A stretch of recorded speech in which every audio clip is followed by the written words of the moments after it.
Minister, you're very welcome to the House.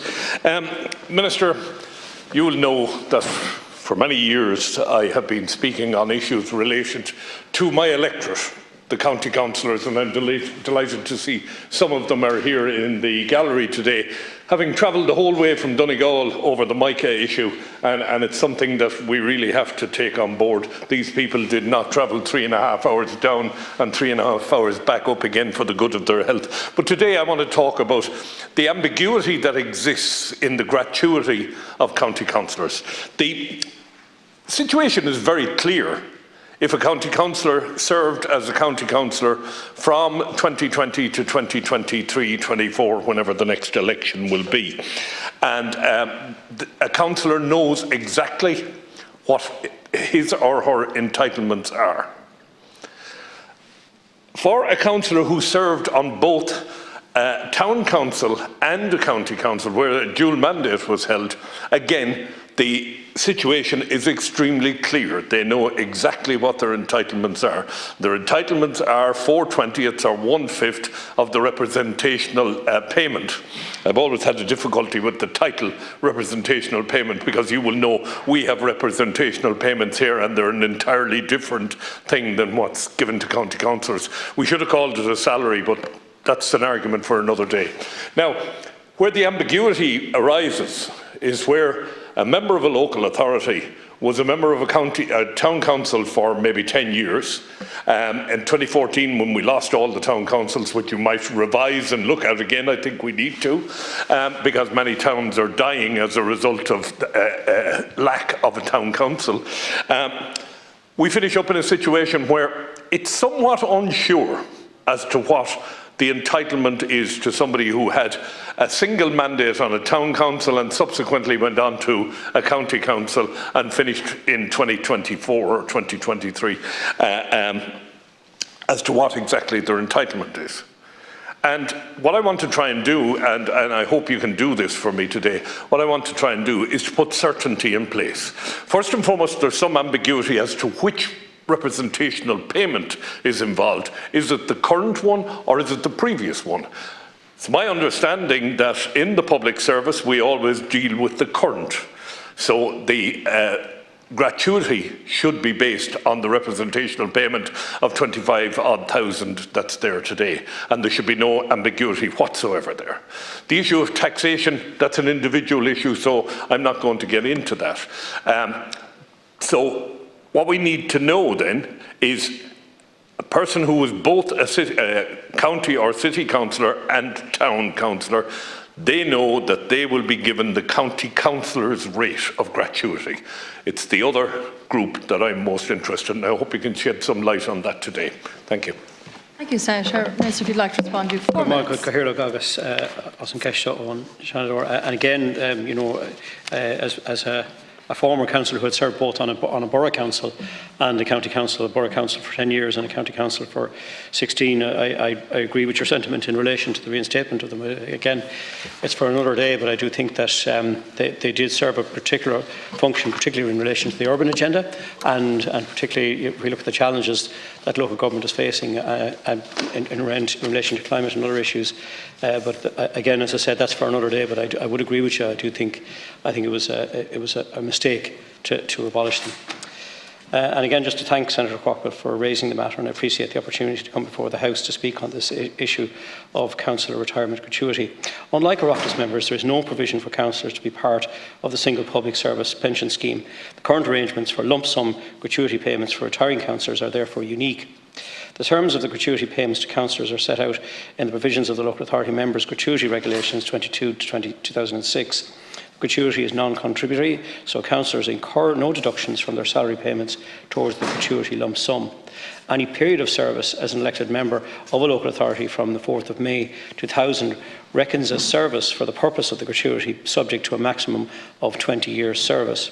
The calculation of gratuity is based upon the representational payment which was in place when the principal regulations were given effect in 2002, which at that time was worth €11,000 per annum. Over the subsequent years, the representational payment has been adjusted in proportion to any adjustments made to the salary of a senator. The annual accrual rate towards the gratuity lump sum is calculated at 4/20ths of the adjusted representational payment for each year of service up to the maximum of 20 years service. This provides for a maximum gratuity payment worth 400% of the adjusted representational payment after 20 years of service. The adjusted representational payment is currently worth €18,790, and so the maximum gratuity lump sum is €75,160. This is due to be increased by 2% from the 1st of March 2023 to match an increase due to the Senator's salary from the same date as a result of the revised National Pay Agreement. The principal regulation provided that the gratuity becomes payable upon retirement from local government service and having reached 50 years of age. Where a person ceases to be a councillor before the age of 50, the gratuity will be preserved until the age of 50 and will be based on the amount of the adjusted representation payment on that date. The report of the independent review of the role and remuneration of elected members, overseen by Sarah Moorhead Senior Counsel, was published in June 2020. The report set out a number of recommendations to reform and rebalance the financial supports for councillors away from expenses allowances in favour of a more normal taxable salaried income. On the 18th of May 2021, a government decision approved proposals on the reform of financial supports for councillors that took account of both the recommendations of the Moorhead report and subsequent feedback received from councillors and their representative bodies, as well as engagement with the Department of Public Expenditure and Reform. On the 1st of July 2021, new regulations were given effect that implemented the government decision, and this included the introduction of a new salary-type annual remuneration payment for councillors linked to any local authority employee timescale. The annual remuneration payment is currently worth €27,593 per annum, and this will increase by 2% from the 1st of March 2023 in line with the revised National Pay Agreement. The annual remuneration payment is not linked to the calculation of the gratuity, as government decision did not provide for, nor was there any increase to the gratuity recommended in the Moorhead report. My department is engaging with council representative associations in relation to the current terms of the gratuity payable to councillors, which I acknowledge is a matter for considerable interest to them. I understand that an analysis of councillors' views and needs in this regard has been undertaken by the AILG, which will be of assistance to the department when completed. Any adjustment in the existing terms of the gratuity will now require new regulations to be made with the consent of my colleague Minister for Public Expenditure and Reform and NPT Delivery and Reform. Thank you, Minister. I invite Senator Craughwell to respond. You have 1 minute. Minister, I come in here with some degree of hope. I'm going out more depressed than I came in. We're creating a very dangerous precedent here. So we are. Because the public service has always been based on the fact that when you come to retire, you would get your lump sum based on your current salary. And I'm mindful of my own career where I started work as a private soldier. I will finish on the single pension scheme as a teacher.